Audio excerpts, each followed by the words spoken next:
Alors, Shavua Tov, on est parachat de Balak, Medaber Israël Chaviv Miradana, on est en 5786. Écoutez, la parachat de Balak est tout à fait d'actualité, totalement d'actualité. Mais on voit que Balak s'est levé et a demandé l'aide de Bilam.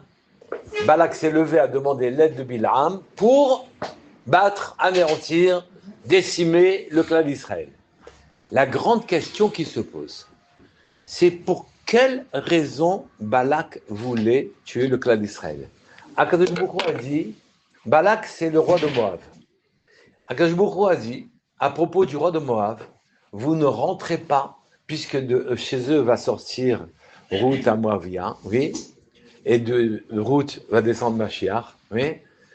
Vous ne les combattez pas, vous ne prenez pas leurs terres, il n'y a aucun problème avec eux, oui. Vous n'avez même pas le droit de les oppresser. Donc il y avait strictement les oppresser, c'est-à-dire de les menacer un peu, etc., de les bousculer un peu. Même ça, on n'avait pas le droit.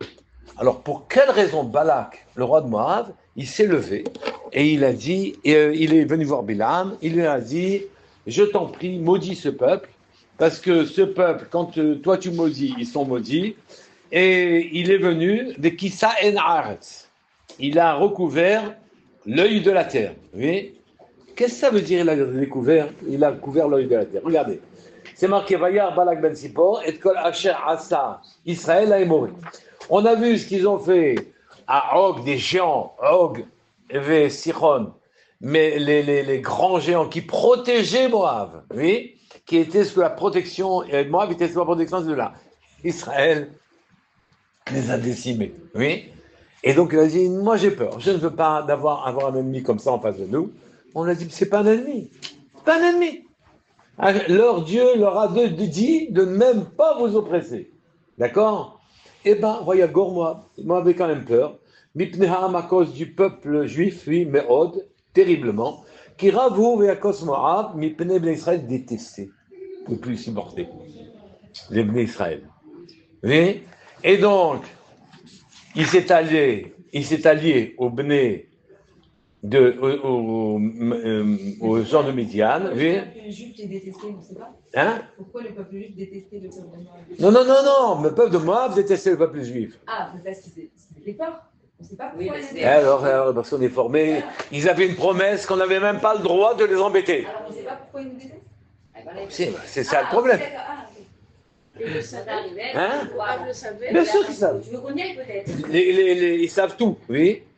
Et donc il a dit, Vechisa et Sanaretz, ils ont couvert l'œil de la terre. Qu'est-ce que ça veut dire ils ont couvert l'œil de la terre? Nous, on est scientifique, on est logique. On regarde et on gère, on a des lois de fonctionnement, on sait comment s'y faire. Oui. Sont venus les Juifs, ils répondent à aucune loi. Oui. Et nous, on ne veut pas ça. D'ailleurs, si vous pouvez faire un binyanav, vous pouvez faire une généralisation. Est-ce qu'on a embêté les Romains? Non, c'est eux qui sont venus casser le Beth Amikdash. Est-ce qu'avant eux, on avait embêté les Achashverosh? On ne les a pas embêtés. Est-ce qu'on avait embêté les Grecs? On n'a pas embêté les Grecs. Est-ce qu'on a embêté les Espagnols? On n'a pas embêté les Espagnols. Est-ce qu'on a embêté les Allemands? On n'a pas embêté les Allemands. Et on n'a embêté personne. Et pourtant, tous ces peuples-là veulent nous détruire. Qu'est-ce qui se passe? Pourquoi ils nous haïssent? Est-ce que nous, on est en guerre contre l'Iran? Non, c'est l'Iran qui est en guerre contre nous. Est-ce qu'on est en guerre contre l'Arabie? Non. Et contre l'Espagne? Non. Qu'est-ce qui se passe? C'est quoi ce phénomène dans lequel, oui, tous les peuples, pratiquement sans exception, nous haïssent, oui, et ils cherchent des prétextes pour nous anéantir. Oui, on ne les attaque pas. Ils ne sont pas menacés. Ils ne sont pas menacés. C'est eux qui attaquent. Oui. Si Israël a la bombe atomique, oui, elle l'a depuis 50 ans, personne n'a entendu une menace. L'autre, les abrutis d'Iran, là, ils ne l'ont pas encore, qu'ils ont déjà menacé le monde entier. Oui, donc on comprend que nous, on ne menace pas. Qu'est-ce qu'ils veulent, les peuples? Et vous savez, ils veulent en vérité quelque chose de spécial. Je vous ai dit, Kissa est un haaretz. Nous, on couvre l'œil de la terre. Les lois naturelles, elles sont mises en suspension. Elles sont suspendues quand les Juifs ils sont quelque part. Et ça, les Goïms, ils n'aiment pas. Ça, c'est une première chose. Une deuxième chose, vous savez que c'est Balak, le roi de Moab, qui est allé voir Bilam, le sorcier qui était capable, par sa bouche, de maudire les gens. Vous voyez ? Et il prononçait une malédiction et elle s'accomplissait. Il savait repérer le moment où Hachem, il était en colère. Dans ce moment où Hachem, il était en colère, alors il maudissait la personne et la personne, naturellement, elle est passée. Donc il menaçait de maudire Israël, puisqu'il savait repérer le moment où tous les jours, à cause de courroucé, parce que le monde ne répond pas du tout à ses attentes. Et donc, il savait repérer ce moment-là et il voulait maudire, Barak lui a proposé de maudire le clan d'Israël. D'accord ? Et Bilham et Balak voulaient s'associer, en quelque sorte. Et on ne peut pas s'empêcher de penser que les deux dernières lettres de Bilham et les deux dernières lettres de Balak, ça fait Amalek. Bilham, Balak, Amalek. Oui ? Et les deux premières lettres de Bilham et de Balak, ça fait Bilboul. Oui. Ils veulent nous enlever le Yishuv Hadat. Ils veulent nous enlever la tranquillité. Ils veulent nous enlever notre réflexion. Ils nous oppressent, nous empoisonnent la vie, sont tout le temps en train de nous critiquer. Ils rendent notre vie difficile et on n'arrive pas à faire ce qu'on doit faire. Les Juifs veulent gêner le travail des Juifs. Oui. Alors il faut comprendre maintenant pourquoi c'est tellement important de mettre un bilboul, un désordre dans le travail des Juifs. En quoi c'est important, le bilboul ? Oui. Claire, dans cette paracha, on parle beaucoup de la parole. Balak, tous les gens qu'il maudissait, il savait repérer comme un navi, comme un prophète. Il savait repérer le moment où Hachem, il est en colère dans le monde. C'est un niveau. Oui. Et donc, sans coup férir, il tuait les gens en disant Caleb. Anéantir. Sans quoi ? Sans coup férir. Ça veut dire, ça marche à tous les coups. Non, on l'a jamais entendu. Coup férir. Comment ça s'appelle l'expression ? Sans coup férir. Vous connaissez l'expression ? Vous connaissez l'expression sans coup férir ? Bon, c'est pas grave. On n'est pas là pour apprendre le français. Hein. On va en parler. Sans projeter. Sans coup férir. D'accord ? Ok. C'est pas grave, pas grave. Et donc, du coup, où on était ? Hein ? Alors, et donc, il maudissait, il avait un niveau. Il a un niveau avec la parole, où la parole s'appliquait. Oui. Et dans cette paracha, il y a le fait qu'effectivement, les gens de Moab sont venus le supplier de maudire Israël, il a refusé, ils sont revenus, il a accepté de partir avec eux, parce qu'Hachem lui dit, pars avec eux, mais tu diras ce que je te dirai de dire. Et donc, effectivement, Hachem lui dit, tu sais tout ce qui va sortir de ta bouche, c'est moi qui vais te mettre dans la bouche. Au lieu que ton travail de faire des malédictions va s'accomplir, ce qui va s'accomplir, c'est que tu vas faire des bénédictions pour Israël. Et c'est lui qui a fait la magnifique bénédiction, Ma tov oalecha Yaakov, comme elles sont belles tes tentes Yaakov. Combien c'est un peuple magnifique. Tu es un peuple magnifique. Il voulait maudire, les mots qui sont sortis de sa bouche, c'était des bénédictions. Donc ici, on voit que la parole n'a pas tenu dans sa bouche. Pire que ça. Il fait le trajet vers les Juifs pour les maudire, et Hachem lui a dit, tu diras ce que je te dirai de dire, oui. Donc il y a une maîtrise de la parole, oui. Il fait le trajet, et comme il avait l'intention, il avait des intentions pas bonnes, pas de suivre ce que dit Hachem, oui. Un ange s'est placé devant son ânesse, et donc l'ânesse a eu peur, elle s'est déportée sur le côté, ses pieds ont frotté, son pied a frotté la muraille des vignes, oui, il s'est fait mal aux pieds, et il était très en colère contre son ânesse, et il l'a frappé 3 fois. Oui, il a frappé 3 fois l'ânesse. Et là, une chose extraordinaire s'est passée. L'ânesse s'est mise à parler. Pourquoi tu me frappes 3 fois? Oui. Ne suis-je pas ta bonne servante? Oui. Qu'est-ce qui te prend de me frapper? Est-ce que tu n'as pas... Et là, on a appris qu'il avait des rapports avec l'ânesse, Bilam. Oui. Et comment on l'a appris? Parce que l'ânesse a parlé. Et donc, on dit que cette ânesse, en vérité, elle a été créée au moment de la création, que l'ânesse a parlé. Mais on ne comprend pas. On ne comprend pas. Quelle est la nécessité de faire parler une ânesse? Un. Deuxièmement, on ne comprend pas non plus. Pour nous, la notion de prophétie est entièrement liée à la tzidkout, à la gdusha. Comment un rachat qui peut avoir un comportement comme celui-là, il a quand même une asaga, il attrape quand même quelque chose, oui, qui fait que quand il maudit, ça s'applique. Oui, il comprend quand est-ce qu'Hachem est en colère. Comment ça se fait qu'un rachat puisse avoir ces niveaux-là? Comment ça se fait que quand il parle, ça s'accomplit? D'ailleurs, à tel point qu'on dit, Lokam qui Moshe Od Israël, il n'y a pas un avis comme Moshe qui est né en Israël. On a dit en Israël, il n'y a pas un avis comme Moshe qui a ce type de névoie. Mais chez les Goyim, Bil'am, il avait un niveau aussi très important. En Israël, c'est Moshe, qui est Kolel, qui contient toutes les futurs prophètes. Oui. Mais chez les peuples, le prophète des peuples, parce que les peuples se sont plaints, on dit, bien sûr, c'est facile d'être juif quand vous avez un homme comme Moshe Rabbeinu qui vous dit quoi faire. Oui. Nous, on a jamais d'homme qui vient nous dire quoi faire. Pas de problème. Voilà. Je vous ai envoyé quelqu'un qui était capable d'avoir ce niveau, c'est Bil'am. Et qu'est-ce qu'il a fait? Il s'est comporté comme une pourriture. D'accord? Et donc, voilà où on en est. Mais on ne comprend toujours pas pour quelle raison la parole d'un homme comme celui-là a un effet et suivi d'effet. Pour quelle raison cet homme-là, il a un niveau de névoie? Pour quelle raison? Il peut tuer des gens en plus. Oui, il tuait. Et d'ailleurs, le roi de Balak lui a dit, je te rends richissime. Rien que maudis-moi le clan d'Israël. C'est pas des idiots. Oui. Et rien que maudis-le et ça m'ira. Et ça marche. La malédiction, elle s'applique. À tel point qu'Akadosh Baruch Hu, il va transformer les paroles de malédiction en bénédiction. Il n'a pas eu la maîtrise de ce qu'il disait. Donc il y a un niveau, hein? Ça va jusqu'à un certain niveau. Hachem lui laisse. Exact, oui, bien sûr.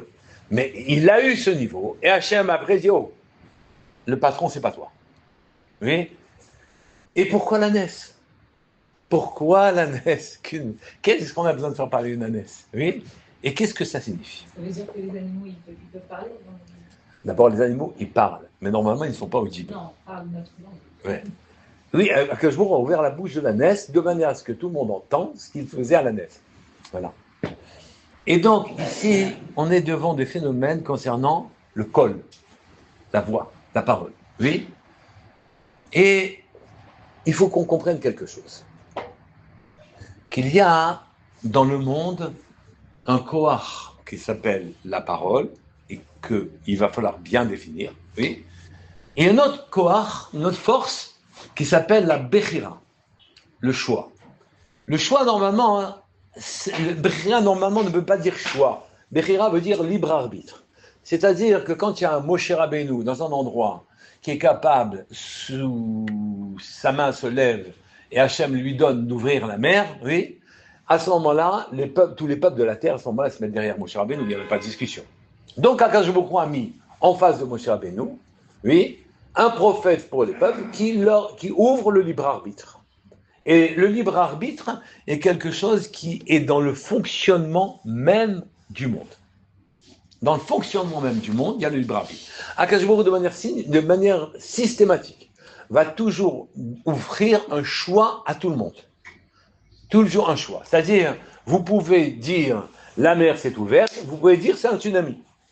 Vous pouvez dire c'est nos armées qui gagnent les batailles, vous pouvez dire c'est Hachem qui donne un mazal qu'on gagne les batailles. Toujours la nature et la exactement. La loi naturelle, pas naturelle. Et les goyim ne peuvent pas supporter cette histoire-là. Donc, Notre œil qui voit les choses matérielles et qui ont fait les lois naturelles, ça, on n'est pas prêt de l'abandonner. Et les Juifs sont venus, ils mettent un bilboul, et ben nous, on leur met un bilboul aussi. On peut pas on supprime cette vision de l'univers qui est la leur, on ne peut pas l'accepter. Mais en quoi les gêne? Laisse les Juifs vivre, et toi tu vis. Quel est le problème? Eh bien non. Les Goyim se sont attachés à cette idée que le monde entier est susceptible d'avoir une Bechira, un libre arbitre. Oui. Et donc, ils se sont attachés à faire le mal avec la permission du patron, pas avec l'accord du patron, mais parce qu'il y a une ouverture, parce qu'Akadosh a donné une possibilité d'exister à une alternative à ces commandements. Oui, il y a une alternative. Et donc, au lieu de se précipiter pour se convertir au judaïsme et à la vérité, ils ont exploré une autre voie. C'est quoi l'autre voie? C'est la voie pas seulement de la matérialité, pas seulement du scientifisme, pas seulement ça, la voie de la rish'out totale. Il va les laisser être achats, car ils vont être le porte-drapeau de la Bechira. Le porte-drapeau de la Bechira. Et eux, ils n'ont pas vu que c'est bien qu'il faut laisser le choix au monde. Ils ont dit, s'il y a une possibilité, je vais aller dans la Toum'a, juste dans l'impureté, jusqu'au bout. Et à ce moment-là, quand les gens vont voir que je peux vivre et que j'ai des pouvoirs, à ce moment-là, on va attirer les gens chez nous. Oui, et c'est ce que font les goïms d'une manière générale. Sauf que ils n'ont pas assez de force, ils n'ont pas assez de kavana, ils n'ont pas assez de marshava. Les gens ne sont pas conscients de la puissance de la marshava. C'est-à-dire, ils s'enfoncent dans ce choix exprès en allant jusqu'à la pire des impuretés, oui, puisque c'est donné au monde de pouvoir aller dans un sens ou dans l'autre, et qu'ils explorent la voie de l'impureté, de la vodazara, des sorciers, des trucs comme ça, hein, La voie du mal. La voie du mal de manière délibérée, de manière claire, oui, parce qu'ils se disent, il y a un chemin ici, et ils essayent à ce moment-là de faire que ce que nous avons comme voie, le col, pour faire de la tfila, pour prier Hachem, pour lui demander de changer la nature, pour lui demander de faire un secours, ils prennent la puissance de la voix pour la détourner à partir du mal. Je répète, tranquillement. Oui. Je vous avais dit dans le précédent shiur, je ne sais pas si je vous l'ai dit ou si j'ai oublié. Oui. Précédent shiur, je vous avais dit, vous savez qu'il y a une grosse différence. Vous vous souvenez du talit de Korach?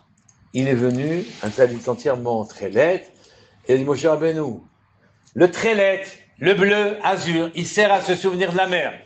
La mer, elle sert à se souvenir du ciel. Le ciel, il sert à se souvenir d'Hachem. Donc on met un fil bleu à un autre tzitzit. Oui. Mais maintenant, celui qui a l'habit, l'habit entièrement bleu, est-ce qu'il a encore besoin de mettre un fil? Tout est bleu déjà. Oui. Et Moshe a dit oui. Et il dit, voilà. C'est toi qui nous commandes, tu exagères. Il n'y a aucune raison de mettre un fil bleu quand on est entièrement bleu. Qu'est-ce qui se cache derrière ça entièrement bleu, etc. Oui. C'est qu'en vérité, il dit, nous on est tous bleus, on est tous montés au Sinaï. On a vu Hachem. Nous on est baignés de cette ambiance-là. Nous on est nés au Maroc. Au Maroc, à des grands talmidei haramim. On connaît tout. Oui. Et on sait tout. On a vu tout. Oui. On sait. Alors toi, Moshe Rabbeinu, tu viens, tu le commandes? Et Moshe Rabbeinu lui dit, oui. Il dit, mais de quel droit? Réponse. Même si tu as vu Dieu au Sinaï, oui, tu n'es pas Koulotrelet. Tu n'as vu qu'un filament de Dieu. Unité. Tu n'es pas Koulotrelet. Même toi qui es monté au Sinaï, tu mettras ce que tu es, un fil bleu. Pas plus que ça. Alors on demande à ce moment-là, mais le talit à quoi il sert? Réponse. Le talit, il sert à te souvenir de toutes les mitzvot. C'est-à-dire, il te dit, en vérité, avec tes péchés, tu as perdu le véritable habit de ton âme. Normalement, Adam Arishon, il avait son âme, il avait un habit. Mais il avait un habit. On ne peut pas être qu'une âme. Il n'y a qu'Hachem qui est un. Oui. On est duel, on est deux, homme, femme, corps, âme, etc. Et donc cet habit, on l'a perdu avec nos péchés, oui. Et on a eu une croûte beaucoup plus dure, celle que nous connaissons tous quand on se regarde dans la glace. C'est comme la peau épaisse de la noix. La première, la peau verte. La deuxième, la peau dure marron. Mais c'est pas la noix. La vraie peau, elle est équivalente à la fine pellicule qui enveloppe le blanc de ce fruit-là. Et cette fine pellicule, on l'a, mais elle est masquée par la dureté de notre corps à nous. Elle est masquée par la matérialité dans laquelle nous sommes rentrés. Nous avons un corps, et toutes les mitzvot servent à réveiller ce côté, ce corps, cet habit spirituel que nous avons. Il est présent en nous, oui. Et donc, quand on parle, qui parle de nous? Qui parle de nous? Qui parle? Pas qui parle de nous, excuse-moi. Qui de nous parle? L'âme ou le corps? L'âme avec l'enveloppe ou bien le corps dur qui parle? 99,99, c'est le corps. Donne-moi une orange, j'aimerais bien un grand kidouche, un apéritif, un suggestif, un supplétif, un machin. Je veux ça, je veux ci, j'aime bien les distractions, j'aime le foot, j'aime la voiture, j'aime le ceci, j'aime le ça. C'est le corps qui parle. Et donc, on a détourné le col, qui était l'expression de l'âme, oui, c'est déplacé, c'est le corps qui parle. Et il ne tient qu'à nous que ce soit l'autre côté qui parle. Nous pouvons faire cet exercice sans problème. Hein. C'est clair ce que je dis? C'est clair. Donne un exemple. C'est la voix qui parle pour l'âme. Donc c'est quoi? C'est faire ma tefila. Alors quand je fais ma tefila, soit c'est ma voix corporelle qui parle, soit c'est la voix de mon âme qui parle. Oui, généralement c'est la voix corporelle. On nous a dit, regarde, les 3 premières brachot. Oui. Essaye de ne rien laisser rentrer de matériel. Pas une idée dans tes 3 premières brachot. De l'amida. Ben, c'est l'amida. Essaye de ne rien faire rentrer, rien. Même pas un cheveu, rien. Oui. Et à ce moment-là, le monde matériel est endormi. Le monde matériel n'existe pas, oui. Et donc, puisqu'il n'existe pas, qui c'est qui parle? C'est le vrai monde. C'est moi, c'est mon âme qui parle. Et donc, si plus je prends l'habitude, plus je mets en suspens, je mets des points de suspension, je mets en suspens, pas en suspension. Je mets en suspens le monde matériel et je m'habitue. C'est un exercice intéressant à faire qu'on devrait faire en permanence, quoi. C'est comme de la méditation. Même dans la méditation, j'ai le choix de faire n'importe quoi. Ce qu'il faut, c'est que je ne laisse rentrer rien du tout. Ah. Alors peut-être faut se concentrer sur le mot que tu lis. Je me concentre sur le mot et sur ses lettres. Je vois les lettres, je me concentre sur le sens du mot. Et de mot en mot, entre les deux mots, je laisse rien passer. À partir de ce moment-là, le col qui sort de ma bouche est un col qui est transféré sur le corps de conscience, sur le corps spirituel. C'est clair, non? C'est clair quand on dit, quand on comprend pas. Non. On peut faire en français, mais on perd la vision des lettres et les lettres hébreues. Et les lettres hébreues, elles ont un ukdusha. Alors, il faut apprendre en français avant et faire ensuite en hébreu en regardant les lettres. Ou lire le mot en hébreu et en français. Ça va. Et sans laisser rentrer au moins les 3 premières brachot de la Mila, ne rien laisser rentrer. Et donc, ici, le col, c'était la tfila. Cette tfila est toujours exaucée. Quand c'est l'âme qui parle, Hachem, il dit oui, il donne. Oui. Et donc, le col, la voix, c'est quelque chose d'extrêmement puissant. Et on dit à Kol Yaakov, V'yadaim Yedei Esav. Nous avons Cheref Piot Beyadam, l'épée de nos lèvres dans nos mains. Avec notre lèvre, nos lèvres, avec notre col, eh bien, on est capable de construire le monde. Le monde a été construit avec le col. Akadosh Baruch Hu a dit, et le monde est sorti. C'est-à-dire, le monde a suivi un processus où les mots ont ciselé l'air. L'air s'est ciselé, il s'est rempli, puis il a rencontré de la matière, ou il a rencontré des événements, et vous créez des événements. Le pouvoir, il est dans la parole. Dans la parole, pas matérialiste, la parole non matérialiste. Mais les goyim ont voulu détourner, et leur parole a été utilisée. Des gens comme des grands dictateurs viennent se mettre à hurler dans les micros, et même des gens intelligents sont pris par l'environnement créé par cette parole, par l'air qui est ciselé par ces paroles-là, et nous atteint. Et donc, Balak, oui, a voulu détourner la puissance de la parole, même s'il était un rachat méroucha, en disant « je veux cette parole » sans pour autant être un tzaddik, sans être Moshe Rabbeinu. Oui, sans être Moshe Rabbeinu. Et maintenant, vous comprenez que je vous dit « écoute, la Bechira, je ne veux pas changer. C'est-à-dire, je laisse aux gens qui veulent faire le mal de le faire ad assof. Ça ne me dérange pas, parce qu'il faut offrir une alternative aux gens de manière à offrir un salaire à ceux qui, malgré la possibilité que le mal soit très fort, choisissent quand même le bien, pour leur donner un salaire. Donc le mal, je laisse faire. Oui, ils vont jusqu'au bout du mal, oui, et ils veulent récupérer la parole d'Hachem. Il a fallu qu'un avis comme Bilam, oui, qui est celui qui va permettre la Bechira, qui va permettre que dans le monde, des gens soient pourris et très élevés en même temps, de manière à offrir une alternative à Moshe Rabbeinu. Oui, il va rentrer dans cet avis-là et il va vouloir donner de la puissance à sa parole. Oui, et il était très fort et il tuait par les mots. Par les mots, tout ce qu'il maudissait mourait. Et donc Balak est venu le voir en disant « maudit le clan d'Israël » de manière à ce qu'on puisse les vaincre et les tuer. Oui, et Akadosh Baruch Hu a dit « tu maudis pas le clan d'Israël ». Les gens de Balak sont revenus vers Bilam en lui disant « écoute, tu nous suis, on va t'enrichir, etc. » Hachem lui dit « vas-y, mais tu diras ce que je te dis de dire. » Et il est venu, Bilam, il a regardé le clan d'Israël et les tentes du clan d'Israël, et il s'est mis, des mots qui sont sortis de sa bouche n'ont pas été des mots qu'il maîtrisait. Donc on lui a laissé la parole, on lui a laissé la parole avec son efficacité.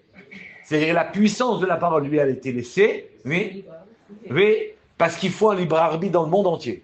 Il faut qu'un rachat, il puisse avoir du pouvoir, d'accord?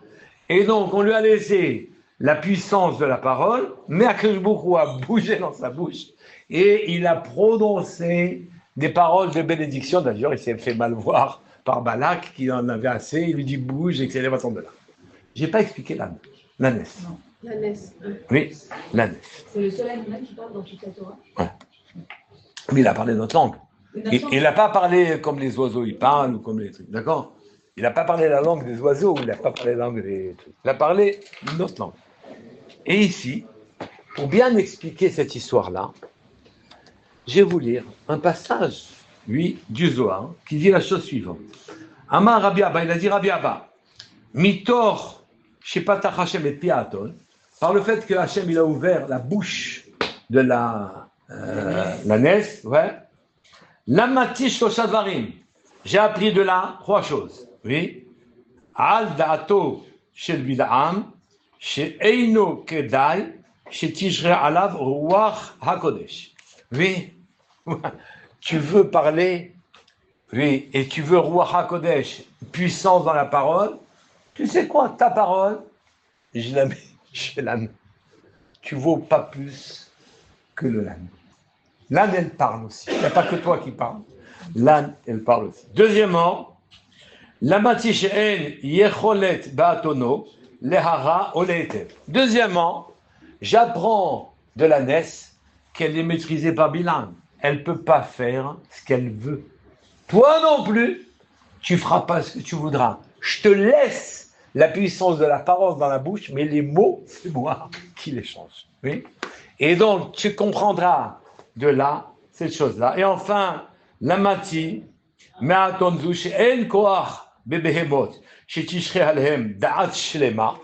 tu apprendras qu'il n'y a pas dans la possibilité des behemoths, oui, des animaux, oui, qu'ils aient le date, la grandeur, la chokhma, voilà. La chokhma, oui, parce que j'ai mis ton pouvoir, le même pouvoir, le tien, celui que tu as, dans la bouche de l'ânesse. Et elle t'a trahi. Tu ne peux même pas lui faire confiance. Elle a dévoilé ton secret, oui.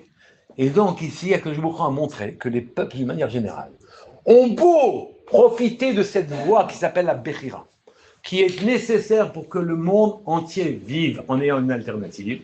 Tu peux l'exploiter de manière délibérée, claire, oui, en faisant le mal jusqu'au bout, en disant plus je vais loin dans le mal, plus j'ai le pouvoir du mal. J'ai le pouvoir que donne le mal. Oui. Et je peux même arriver à avoir le code. Il dit non. Le code, la voie, celle qui fait que le monde se construit grâce à ce que tu dis, tu es comme l'âne.